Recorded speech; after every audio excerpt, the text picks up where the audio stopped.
진액이 부족하면 노화가 30%더 빨라진다고 합니다.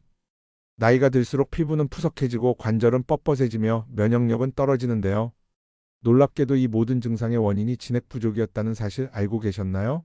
우리가 늙어 보이는 이유는 세포가 쪼그라들기 때문인데, 이는 결국 몸속 수분이 줄어드는 것과 직결됩니다. 오늘은 건강한 노후를 위해 꼭 알아야 할 진액의 비밀에 대해 알려드리겠습니다. 아직 구독 안 하신 분들 계실까요? 아래 구독과 좋아요를 먼저 꼭 눌러주세요. 주변의 소중한 분들께 공유도 해주시고 건강 채널도 많은 소개 부탁드립니다. 최신의 연구 자료를 중심으로 건강 정보를 전해드릴게요. 먼저 진액이 무엇인지 정확히 알아볼까요? 진액은 우리 몸에서 혈액을 제외한 모든 체액을 의미합니다. 70kg 성인을 기준으로 했을 때 우리 몸에는 혈액이 약 5리터, 세포내액이 25리터, 세포외액이 12리터나 존재합니다. 놀랍게도 우리 몸의 대부분이 물로 이루어져 있다는 것이죠. 특히 세포외액은 우리 몸에서 매우 중요한 역할을 합니다. 마치 도시의 하수도처럼 몸속 노폐물을 처리하고 세포 재생에 필요한 영양분을 운반하죠. 이 진액이 부족해지면 어떤 일이 일어날까요?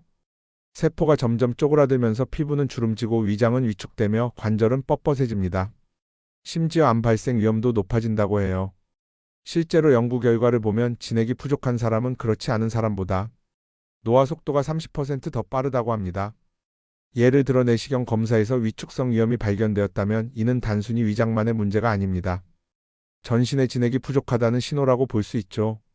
위점막 세포가 쪼그라든 것처럼 우리 몸 전체의 세포들도 비슷한 상태일 가능성이 높습니다. 더 심각한 것은 진액이 부족하면 염증 회복도 더뎌진다는 점입니다. 세포액이 부족하면 영양분 공급이 원활하지 않아 상처 치유가 늦어지고 만성 염증이 쉽게 발생하게 됩니다. 이는 마치 정원의 식물에 물을 주지 않는 것과 같습니다. 충분한 수분 공급 없이는 식물이 시들 수밖에 없죠. 그렇다면 진액을 보충하려면 물만 많이 마시면 될까요? 안타깝게도 그렇게 간단하지 않습니다. 진액 보충을 위해서는 수면, 운동, 음식이라는 세 가지 핵심 요소가 필요한데요. 마치 삼각형의 세 변처럼 어느 하나도 소홀히 할 수 없습니다. 지금부터 진액 보충의 3대 요소인 수면, 운동, 음식에 대해 자세히 알아보겠습니다. 이 세 가지 요소는 마치 건강이란 집을 지탱하는 기둥과도 같은데요. 하나라도 부실하면 온전한 건강을 유지하기 어렵습니다. 첫 번째는 수면입니다. 여러분 밤을 새워본 적 있으신가요? 그때 느껴지는 피부 건조함, 눈의 피로, 입 마름. 이것이 바로 진액이 부족해진 상태입니다. 단순히 피곤한 것이 아니라 우리 몸의 수분 균형이 깨진 것이죠. 40대 이상이라면 4시간만 자도 구취가 심해지고 눈밑이 수척해지는 것을 경험하셨을 겁니다. 여러분은 잠은 충분히 주무시나요? 수면 시간이 부족한 현대인들에게 가장 큰 문제는 멜라토닌 부족입니다. 멜라토닌은 단순한 수면 호르몬이 아닙니다. 놀랍게도 이 호르몬의 항산화 능력은 비타민 E의 10배, 비타민 C의 13배에 달한다고 합니다. 더 놀라운 것은 DNA 손상을 막는 능력이 비타민 C나 E보다 수십 배 더 뛰어나다는 점입니다. 멜라토닌이 부족하면 콜라겐 대사가 무너지고 만성 염증이 생기며 면역력이 떨어지게 되죠. 이것이 바로 잠을 못 자면 피부가 푸석해지고 컨디션이 나빠지는 이유입니다. 한국인의 평균 수면 시간은 OECD 국가 중 최하위권입니다. 이는 우리 몸의 진액을 고갈시키는 주된 원인이 되고 있습니다. 멜라토닌은 약으로 보충할 수 없기 때문에 8시간 정도의 충분한 수면만이 유일한 해결책입니다. 두 번째는 운동입니다. 운동하면 땀을 많이 흘리는데 오히려 진액이 부족해지는 것 아닌가요? 라고 걱정하시는 분들이 많은데요. 이는 큰 오해입니다. 운동, 특히 심박수를 올리는 유산소 운동은 진액 보충에 매우 중요합니다. 우리 몸이 물고기가 사는 어항이라고 생각해 보세요. 물을 한 번도 갈아주지 않으면 어떻게 될까요? 물이 썩어서 물고기가 죽게 됩니다. 마찬가지로 우리 몸도 진액이 순환하지 않으면 독소가 쌓이게 되죠. 유산소 운동은 혈액순환을 촉진하고 노폐물을 제거하는 가장 효과적인 방법입니다. 필라테스나 요가도 좋은 운동이지만 진액 순환을 위해서는 심박수를 올리는 유산소 운동이 필수입니다. 심지어 소화력도 좋아져서 음식물의 흡수율도 높아집니다. 특히 아침이나 오전에 하는 운동은 불면증 개선에도 탁월합니다.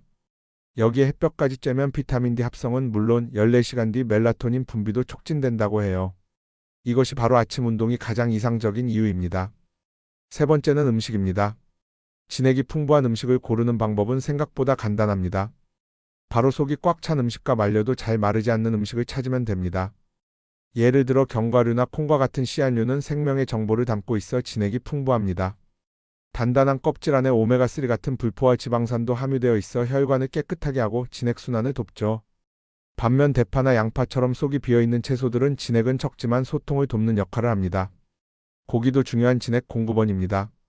특히 삶은 고기나 족발처럼 쫀득한 육질의 고기가 좋습니다. 구운 고기도 나쁘지 않지만 불로 굽는 과정에서 진액이 날아가기 때문에 상대적으로 효과가 떨어집니다. 생선 중에서는 수심이 깊은 곳에 사는 생선들이 좋습니다. 메로나 갈치, 명태처럼 수백 미터 아래에서 사는 생선들은 수압을 견디기 위해 단단한 살을 가지고 있어 진액이 풍부하죠. 하지만 주의할 점도 있습니다. 가공식품이나 방부 처리된 음식은 진액이 거의 없습니다. 패스트푸드점의 햄버거 패티는 같은 고기라도 진액 보충 효과가 현저히 떨어지죠. 또한 지나치게 매운 음식은 땀을 많이 흘리게 해서 오히려 진액을 손실시킬 수 있습니다. 이 세 가지 요소는 서로 긴밀하게 연결되어 있습니다. 예를 들어 운동을 하면 소화력이 좋아져서 음식에서 얻는 진액 흡수율이 높아지고 이는 다시 숙면을 돕습니다. 반대로 수면이 부족하면 운동할 기력이 없어지고 음식 흡수율도 떨어지는 악순환이 반복되죠. 재미있는 점은 이 세 가지 요소가 서로를 보완한다는 것입니다.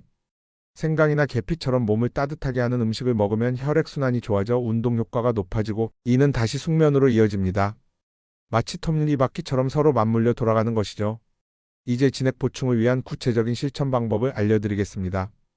아무리 좋은 방법도 실천하지 않으면 소용없겠죠? 오늘 알려드리는 내용들은 당장 시작할 수 있는 생활 습관들입니다. 첫째, 규칙적인 수면 습관을 만드는 것이 가장 중요합니다. 매일 밤 11시 전에 잠자리에 드는 것이 좋은데요. 우리 몸의 멜라토닌은 밤 11시부터 새벽 3시 사이에 가장 많이 분비된다고 합니다. 이 황금 시간을 놓치지 마세요. 수면의 질을 높이는 팁을 몇 가지 알려드리면 잠들기 2시간 전부터는 스마트폰이나 TV 시청을 피하세요. 블루라이트가 멜라토닌 분비를 방해합니다. 또한 취침 전 따뜻한 반신욕이나 족욕도 도움이 됩니다. 체온이 떨어지면서 자연스럽게 수면으로 이어지기 때문이죠. 둘째, 아침 운동을 생활화하세요. 아침부터 어떻게 운동을 해요? 라고 하실 수 있지만 처음부터 무리할 필요는 없습니다. 5분의 스트레칭부터 시작해보세요. 점차 시간을 늘려 30분 정도의 가벼운 조깅이나 빠른 걸음으로 발전시키면 됩니다. 특히 아침 운동은 공복에 하는 것이 좋습니다. 위장에 음식물이 있으면 혈액이 소화에 집중되어 운동 효과가 떨어지기 때문이죠. 운동 후에는 반드시 20에서 30분 정도 휴식을 취한 뒤 식사를 하세요. 이때가 영양분 흡수율이 가장 높은 시간입니다. 셋째, 식단 관리입니다. 하루 3끼를 규칙적으로 먹되 과식은 피하세요. 한 끼의 배부름을 느끼는 양의 70에서 80% 정도가 적당합니다. 식사 시간도 최소 20분 이상 천천히 먹어야 포만감을 제대로 느낄 수 있어요. 식재료는 가능한 한 신선한 것을 선택하세요. 계절 식품이 좋습니다. 겨울에는 무나 배추처럼 뿌리채소가 좋고 여름에는 오이나 수박같이 수분이 많은 채소와 과일이 좋습니다. 단, 찬 음식은 피하고 실온이나 따뜻하게 먹는 것이 좋아요. 고기는 일주일에 3에서 4일 정도가 적당합니다. 특히 삼겹살이나 갈비같이 기름진 부위보다는 홍두깨살이나 안심처럼 살코기 위주로 드세요. 생선은 일주일에 2회 정도 깊은 바다에서 잡히는 생선을 선택하면 좋습니다. 넷째, 체질에 맞는 섭취량을 찾아야 합니다. 모든 사람에게 똑같은 기준을 적용할 수는 없어요. 평소 몸이 차가운 분들은 생강차나 계피차를 자주 드시면 좋고 열이 많은 분들은 오히려 진액이 많은 채소나 과일 위주로 드시는 것이 좋습니다. 다섯째, 스트레스 관리도 중요합니다. 스트레스는 우리 몸의 진액을 빠르게 고갈시키는 주범입니다. 가벼운 산책이나 명상, 깊은 호흡 등으로 스트레스를 해소하세요. 취미 생활을 갖는 것도 좋은 방법입니다. 마지막으로 술과 담배는 반드시 피해야 합니다. 술은 이뇨작용을 촉진해서 체내 수분을 급격히 빼앗아가고 담배는 혈관을 수축시켜 진액순환을 방해합니다. 커피도 하루 한 잔 정도로 제한하는 것이 좋습니다. 이런 생활 수칙들을 실천하면서 주의할 점이 있습니다. 처음부터 너무 많은 것을 바꾸려고 하지 마세요. 한 번에 하나씩 작은 것부터 시작하세요. 예를 들어 첫 주는 취침 시간만 관리해보고 그 다음 주부터 아침 운동을 시작하는 식으로요. 또한 자신의 몸 상태를 꾸준히 관찰하는 것이 중요합니다. 피부 상태, 식욕, 수면의 질, 피로도 등을 매일 체크해보세요. 변화가 보이기 시작하면 자연스럽게 동기부여가 될 것입니다. 나이가 들수록 진액은 자연스럽게 감소합니다. 하지만 이런 생활 수칙들을 잘 지키면 진액 감소 속도를 현저히 늦출 수 있습니다. 건강한 노후를 위해 오늘부터 하나씩 실천해보는 것은 어떨까요? 진액 보충은 마라톤과 같습니다. 빠른 효과를 기대하기보다는 꾸준히 그리고 본인의 페이스에 맞춰 진행하는 것이 중요합니다. 조급해하지 마시고 작은 변화부터 시작해보세요. 시간이 지날수록 분명히 차이를 느끼실 수 있을 거예요. 여러분, 지금까지 진액에 대해 알아보았는데요. 진액이 부족하면 우리 몸이 얼마나 빨리 늙어가는지, 또 어떻게 하면 건강하게 진액을 보충할 수 있는지 살펴보았습니다. 진액은 우리 몸의 70% 이상을 차지하는 체액으로 세포를 젊고 건강하게 유지하는 핵심 요소입니다. 혈액 5리터, 세포내액 25리터, 세포외액 12리터로 구성되어 있죠. 이 진액이 부족해지면 세포가 쪼그라들면서 노화가 빠르게 진행됩니다. 진액을 보충하는 3대 요소는 바로 수면, 운동, 음식입니다. 충분한 수면은 멜라토닌 분비를 촉진하고 심박수를 올리는 유산소 운동은 혈액순환을 개선하며 적절한 음식 섭취는 우리 몸에 필요한 영양분을 공급해줍니다. 특히 실천 방법에서 중요한 것은 규칙적인 수면 습관, 아침 운동의 생활화, 신선한 식재료 위주의 식단입니다. 여기에 스트레스 관리와 적절한 휴식을 더하면 더욱 효과적이죠. 구독과 좋아요, 알림 설정도 잊지 마시고 소중한 분들과 함께 건강한 정보를 나누세요.